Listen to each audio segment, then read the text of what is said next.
Okay, good morning students. आज हमारा topic है मोमेंट ऑफ इनर्शिया। ओके, उसके लिए मैंने एक डायग्राम यहाँ पे ड्रॉ किया हुआ है। जो ये ऊपर का पार्ट होता है उसे कहा जाता है फ्लेंज, और जो ये लंबा पार्ट होता है इसे कहा जाता है वेब। आपको एग्जाम में फ्लेंज की साइजेस दी जाएगी, वेब की साइजेस दी जाएगी। आपको डायग्राम डायरेक्ट ड्रॉ करके नहीं दिया जाएगा। ऐसा बोला जाएगा कि having I section, having flange, तो यानी कि दोनों फ्लेंज की आपको साइज दिए, ब्रेथ और डेप्थ दी होगी, ब्रेथ और डेप्थ। और ये नीचे वाला पार्ट आपको वेब की भी आपको साइज दी जाएगी। अब इधर बात करें हम, तो आपको जो फ्लेंज है उसकी जो विड्थ है वो 100 mm आपको दिए, और उसकी जो हाइट है वो 12 mm आपको दिए। सिमिलरली जो वेब है, वेब में आप अगर ध्यान से देखेंगे तो यहाँ से यहाँ तक की हाइट दी गई है, ये हाइट नहीं दी है आपको क्योंकि ये तो हमने फाइंड की है। यहाँ से यहाँ तक 125 आपको दिए, और ये जो इसकी विड्थ है वो 12 mm दी है। अब इसमें कितने रेक्टेंगल बन सकते हैं, किसमें कितने रेक्टेंगल बन सकते हैं? अगर आप ध्यान से देखो तो ये एक रेक्टेंगल और ये दूसरा रेक्टेंगल। ओके, तो इसलिए मैंने यहाँ से एक कट किया है। पहले यहाँ पे कट नहीं होता है, आपको इतना से एग्जाम में दिया जाएगा, तो मैं यहाँ से एक कट करता हूँ। ओके, तो अपने ये दो रेक्टेंगल हो गए।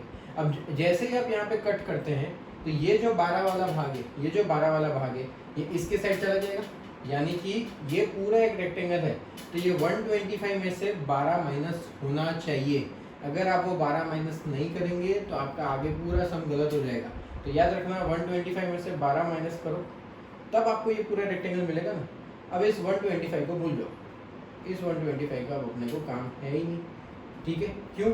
अपने को तो मिल गया 113 क्रॉस 12। ओके, एरिया फाइंड करते हैं। ऊपर वाले ये रेक्टेंगल जो है उसको अपन पार्ट 1 नाम कर दे देते हैं, और ये रेक्टेंगल है उसे पार्ट 2 नाम दे देते हैं।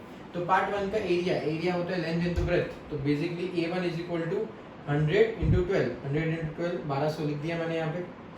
A2 113 इंटू 12, तो 113 इंटू 12 किया तो 1356 mm² आपको जवाब मिलेगा। अब याद रखना हमें x1 x2 y1 y2 find करने का है। x1 x2 y1 y2 मतलब क्या? ये जो ऊपर है यानी कि फ्लेंज, याद रखना लेफ्ट मोस्ट कॉर्नर, अगर मैं यूं खड़ा हूं तो लेफ्ट मोस्ट कॉर्नर यानी कि ये जो पार्ट है ना, यहाँ से मैं एक इमेजिनरी लाइन ड्रॉ करूंगा। ओके, लेफ्ट मोस्ट कॉर्नर से मैं इमेजिनरी लाइन ड्रॉ करूंगा, और मोस्ट बॉटम कॉर्नर, सबसे नीचे जो लाइन है ना, वहां से मैं एक इमेजिनरी लाइन ड्रॉ करूंगा। ये दो लाइन आपको ड्रॉ करनी है, एग्जाम में नहीं दी जाएगी। लेफ्ट साइड के कॉर्नर से और एकदम नीचे से, दोनों साइड से आप ड्रॉ करो। अब क्या करना है आपको, ये डायरेक्शन x कहलाती है। ओके, ये horizontal direction is basically x। तो आपको यहाँ से ये जो अपन ने लाइन ड्रॉ की, ओके, ये जो अपन ने इमेजिनरी लाइन ड्रॉ की, वहां से पहले का सेंटर, पहले रेक्टेंगल का सेंटर हमने यहाँ पे से मार्क किया। एक रेक्टेंगल का सेंटर उसके बीचों बीच होता है, तो ये पॉइंट हमने मार्क किया। दूसरे रेक्टेंगल का सेंटर यहाँ बीचों बीच होता है, तो वो पॉइंट हमने मार्क किया। तो पहली ये लाइन से ये रेक्टेंगल तक का सेंटर, तो ये डिस्टेंस कितना है? That is 100 divided by 2, that is 100 divided by 2, that is 50 mm। Okay, समझ में आया? लेफ्ट साइड के कॉर्नर वाली लाइन से सेंटर तक का डिस्टेंस। सिमिलरली यही लाइन से, ये जो हमने इमेजिनरी लाइन ड्रॉ की, वहां से लेके ये सेंटर तक का डिस्टेंस वो आपको फाइंड करना पड़ेगा। उसके लिए क्या करने का, आपको ये मालूम है कि यहाँ से लेके 6 लास्ट तक, यहाँ से लेके लास्ट तक का डिस्टेंस 100 है।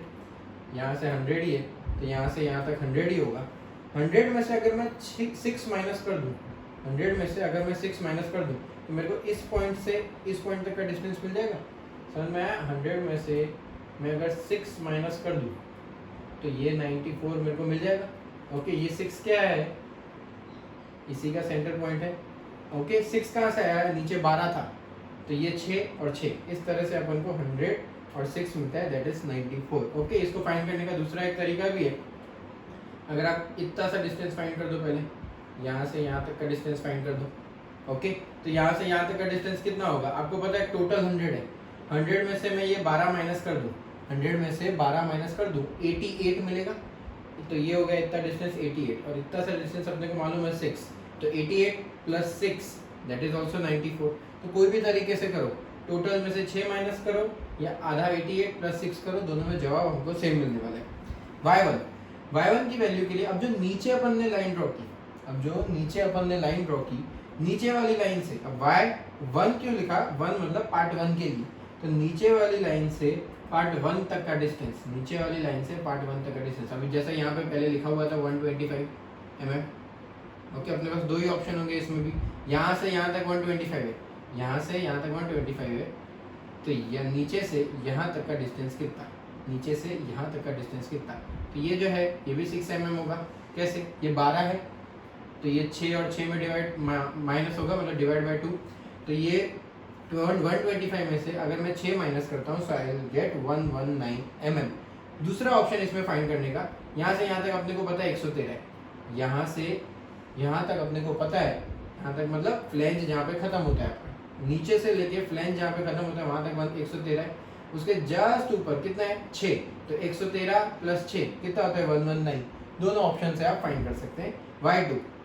y2 के लिए कुछ नहीं करना है, यहाँ नीचे से लेके ये पार्ट 2 तक का डिस्टेंस, नीचे से लेके ये पार्ट 2 तक का डिस्टेंस। अब याद रखना, यहाँ पे कई लोग गलती करते हैं, 125 डिवाइड बाई 2 नहीं आएगा, अपना रेक्टेंगल की साइज कितनी है, इतनी ही है, अपने रेक्टेंगल की साइज इतनी ही है 113 क्रॉस 12, तो आपको क्या करना है 113 डिवाइड बाई 2, 125 नहीं, क्योंकि 125 का आधा भाग तो ऊपर वाला ले गया है ना, तो इसीलिए याद रखना नीचे से लेके यहाँ तक का distance would be 113 divide by 2 that is 56.5।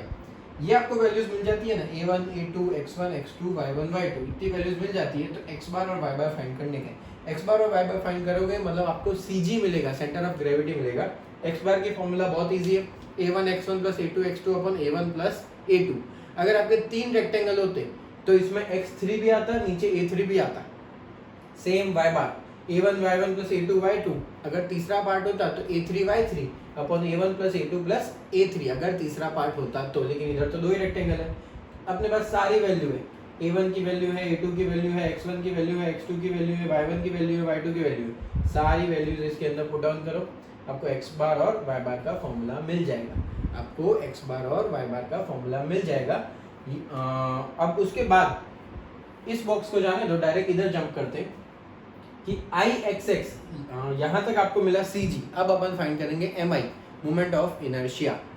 आप जब तक IXX यहाँ पे लिखी हुई है फॉर्मूला, IXX और IYY की, IXX1 प्लस IXX2 और IYY1 प्लस IYY2, 2 तक क्यों गए, क्योंकि दो ही रेक्टेंगल है, 2 से ज़्यादा होते तो IXX3 4 जितना जाना है अपन जा सकते थे। तो जब तक ये आप फाइंड नहीं करते आपका सम खत्म नहीं होगा। तो IXX1 पहले फाइंड करते हैं। IXX1 की फॉर्मूला, सबकी फॉर्मूला एक ही है, IG प्लस AH2। IXX1 हो, 2 हो, 3 हो, 4 हो, Y हो, कुछ भी हो, सबकी फॉर्मूला तो एक ही याद रखनी है अपने को, IG प्लस AH2। अब IG क्या है, IG के लिए फॉर्मूला 2 है, IG के लिए मैंने यहाँ 2 फॉर्मूला लिखी है। IG एक फॉर्मूला होती है BD क्यूब बाय 12। कोई भी आपको पूछें कि एक रेक्टेंगल का मोमेंट ऑफ इनर्शिया क्या होता है, तो आपका जवाब तुरंत निकलना चाहिए x डायरेक्शन में BD क्यूब बाय 12 और y डायरेक्शन में DB cube by 12। Okay, x direction में BD cube by 12, y direction में DB क्यूब बाय 12। ये होता है moment of inertia for a rectangle. तो आपका IXX1 है, IXX1 में IG लिखा है, XX है, तो ये जो BD क्यूब बाय 12 होता है ये होता है XX डायरेक्शन के लिए। तो इधर अपन लगाएंगे BD क्यूब बाय 12। पार्ट 1 की बात करें, पार्ट 1 यानी कि ये वाला पार्ट, तो पार्ट 1 के लिए याद रखना B हमेशा हॉरिजॉन्टल, और D हमेशा वर्टिकल। तो B आपका 100, जी हाँ 100 दिया हुआ है, और ये जो आपकी डेप्थ है वो 12, तो BD क्यूब बाय 12, ये अपन ने IG की फॉर्मूला लिख दी, BD cube by 12। Okay, A1 आपके पास थी वैल्यू 1200। ओके, और H1, अब H1 में ध्यान देना है आपको, मैंने यहाँ पे लिखा है ये कॉलम में, X के लिए जब भी फाइंड करते हैं, जब भी इधर ही थोड़ा सा ट्विस्ट है, बाकी पूरा सम एकदम सिंपल है, इधर ही ट्विस्ट है जो आपको याद रखना पड़ेगा कि X के लिए जब भी फाइंड करो, IXX1 IXX2 ये फाइंड करो, तो आपका H1 में y बार आएगा, H1 में सारी वैल्यूज y की आएगी, और y के लिए जब फाइंड करो यानी कि IYY जब फाइंड करो तो आपकी H में सारी वैल्यूज x की आएगी। जैसा मैंने यहाँ फॉर्मूला लिखा है कि IXX1 फाइंड करोगे तो H1 की फॉर्मूला होती है y बार माइनस y1, H2 की फॉर्मूला होती है y बार माइनस y2, IYY के लिए फाइंड करोगे तो H1 की फॉर्मूला होगी x बार माइनस x1, H2 के लिए हो जाएगी x बार माइनस x2। तो बस अपने पास सब वैल्यूज है ही, y bar y one y bar y two सब वैल्यूज तो है ही अपने पास, पर कहाँ पुट ऑन करनी है वो। तो ये आपकी 119 जो है वो वाई बार है, और ये आप 85.84 है, that is your y1। Okay, समझ में आया? अच्छा, इसमें कल उल्टा लिखा हुआ है, इसमें ऐसा लिखा हुआ है ये y1 माइनस वाई बार लिखा हुआ है। ओके, y1 माइनस वाई बार लिखा हुआ है, कोई फर्क नहीं पड़ता। क्यों मैं ऐसा बोल रहा हूँ? अगर मैं इसको y बार माइनस y1 लिखता, अगर मैं 85 पहले लिखता और 119 बाद में लिखता, तो मेरे को जवाब क्या मिलता? नेगेटिव जवाब मिलता। 85 में से 119 माइनस करोगे तो जवाब नेगेटिव मिलेगा, पर कोई फर्क नहीं पड़ता क्योंकि h के ऊपर ऑलरेडी स्क्वायर है, h के ऊपर ऑलरेडी स्क्वायर है। तो आप ये इजी वे में इस तरह से फॉर्मूला याद रख लो, y बार माइनस y1, y बार माइनस y2, x बार माइनस x1, x बार माइनस x2। इस तरह से आपको इजीली ये फॉर्मूला याद रह जाएगी। तो आप कुछ भी लो, आपको जवाब सही मिलेगा। उसमें 85 पहले ले लोगे, 119 बाद में ले लोगे, कोई बात नहीं, क्योंकि पीछे स्क्वायर ऑलरेडी है। तो आपको IXX की वैल्यू मिल जाएगी। ओके, पूरा आप मल्टीप्लाई करोगे तो IXX की वैल्यू मिलेगी। यूनिट रहेगी mm⁴, यूनिट रहेगी mm⁴। मोमेंट ऑफ इनर्शिया की यूनिट होती है mm⁴। b mm d cube, d का क्यूब, तो mm इंटू mm क्यूब यानी कि mm⁴। IXX2 same second part के लिए, सेकंड पार्ट के लिए आपका b हो गया 12 mm, d हो गया आपका 113 mm, b हो गया 12 mm, d हो गया 113 mm। तो b d क्यूब बाय 12 ये होता है 1356 यानी कि A2। आपके पार्ट 2 की बात चल रही है। ये हो गया आपका y बार, इसमें भी देखो y2 माइनस y बार लिखा हुआ है। ओके, y2 माइनस y बार लिखा हुआ है, कुछ भी लिखो, y बार माइनस y2 लिखो, जवाब वही मिलेगा क्योंकि स्क्वायर करके आपका वैसे भी इसमें देखो 56.5 माइनस 85 करूंगा तो जवाब नेगेटिव मिलने वाला है मेरे को, लेकिन मैं स्क्वायर कर दूंगा तो पॉजिटिव हो ही जाएगा। ओके, तो IXX2 इस तरह से अपने को मिलेगा। IXX1 और 2 दोनों को ऐड कर दो, IXX1 और 2 दोनों को ऐड कर दो, you will get the value of IXX। Okay, similarly IYY find करना है, सिमिलरली IYY फाइंड करना है कि यहाँ पे क्या कर दिया अपन ने, ये जो ऊपर था ना उसकी जगह DB क्यूब,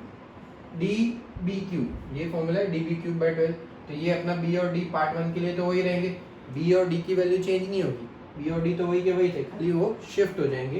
तो DB क्यूब बाय 12 1200, A1 है 1200, ये हो गया आपका x बार माइनस x1। ओके, x बार माइनस x1, आपको x बार मिला ना इतना ही, x बार आपको मिला 73.34 लिखा है वहाँ पे, और x1 कितना था 50, तो अपन ने 50 वहाँ पे लिखा हुआ है। ओके, फाइंड करो, IYY1 मिल जाएगा, same IYY2, this is D, this is B cube. Okay, B cube by 12 1356 आपका A2 है, x बार माइनस x2, x बार माइनस x2, तो आपको ये जवाब मिलेगा। IYY1 और IYY2 को ऐड कर दो तो आपको फाइनल आंसर IYY मिल जाएगा। दोनों को ऐड करना भूलना मत, एंड में IYY1 और IYY2 को ऐड करोगे आपको फाइनल आंसर IYY का मिल जाएगा। इतना ही सम है। ओके, बहुत इजी सम है, 4 से 5 मार्क का आता है। अलग अलग शेप्स होगी इसके अंदर, I शेप होगी, T शेप होगी, L शेप होगी, Z शेप होगी, C शेप होगी।